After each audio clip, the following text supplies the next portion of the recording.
The rain had just stopped when I saw her, standing by the old wooden gate that led to the field behind my grandfather's house.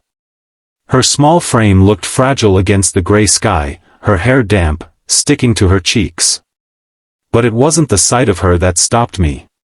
It was her eyes, tired, distant, and full of something I couldn't name. "Evelyn?"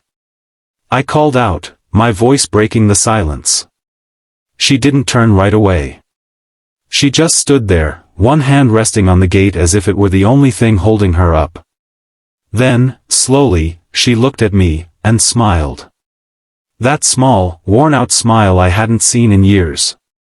"You came," she said softly.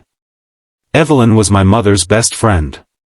When I was little, she used to bake me cookies and braid my hair while humming songs from the radio. But life had not been kind to her. After her husband passed, she stayed in that lonely farmhouse at the edge of town. My mom visited her often, until the day she didn't wake up herself. After Mom's funeral, I lost touch. I couldn't bear the reminders, of home, of loss, of everything I'd left behind when I moved to the city. Yet here I was again, years later, returning because Evelyn had called me 2 days ago. Her voice had been weak but steady. "Could you come by, just once more?" she'd asked. "There's something I need to tell you." So I drove 6 hours through the rain. And now, standing there by that gate, I realized she looked older than I remembered, smaller, even. I walked toward her, trying to smile. "You shouldn't be out here in this weather," I said, reaching for her hand. But she shook her head. "No, this is where it started," she whispered. "This gate. This is where your mother and I used to wait for the bus to town. Every Friday. We'd dream about life beyond this place, about who we'd become." Her gaze drifted to the horizon, where the clouds had begun to part. "Funny how you spend half your life wanting to leave," she said, "and the other half wishing you could go back." We stood in silence for a moment, the sound of wet leaves crunching underfoot. "I thought you wanted to tell me something," I said gently. She nodded, then reached into her coat pocket. Her trembling hand pulled out a small, folded letter, its edges soft and worn. "This was meant for you," she said. "Your mother wrote it before she passed. She asked me to keep it safe, until you were ready." My throat tightened as I took the letter. The paper smelled faintly of lavender, Mom's favorite scent. My hands shook as I unfolded it. In her familiar handwriting, it read, "My darling, if you're reading this, it means you've come home. I know you've been searching for something out there, answers, purpose, maybe even peace. But the truth is, home isn't a place you find. It's something you carry. In every act of kindness, in every promise kept, in every heart you choose not to turn away from. So when life asks you to move on, promise me, you'll do it with love, not regret." Tears blurred the ink.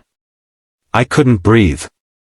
I looked up at Evelyn, who smiled through her own tears.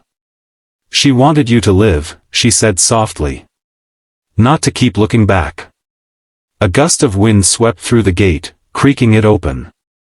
Evelyn turned toward it, her eyes glimmering with something deeper, acceptance. "I'm leaving too, you know," she said suddenly.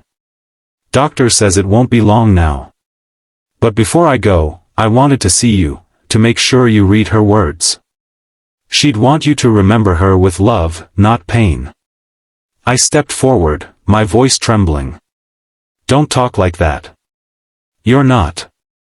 She raised a gentle hand. "It's all right. We all have to go sometime. But promise me something, child."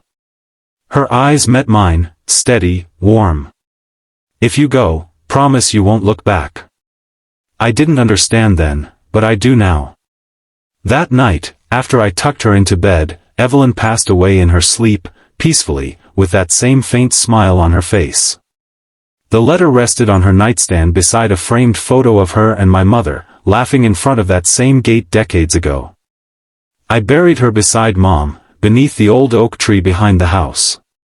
And when I turned to leave, I heard her words echoing in the wind. "If you go, promise you won't look back. For the first time in years, I didn't. Not out of coldness or indifference, but because I finally understood. Looking back doesn't bring them closer. Living forward with love does. A few weeks later, I sold my apartment in the city and moved back to the countryside. I reopened Evelyn's bakery, kept her recipes alive, and named it the Gatehouse. Every morning, when the sun spills through the fields, I see the gate in the distance, and I smile. Because that's where love still waits. Not to hold me back, but to remind me where I came from, and how far I've come. Moral. Sometimes, love asks us to let go, not because it's over, but because it wants us to live. And when you walk forward with kindness in your heart, you never really leave anyone behind.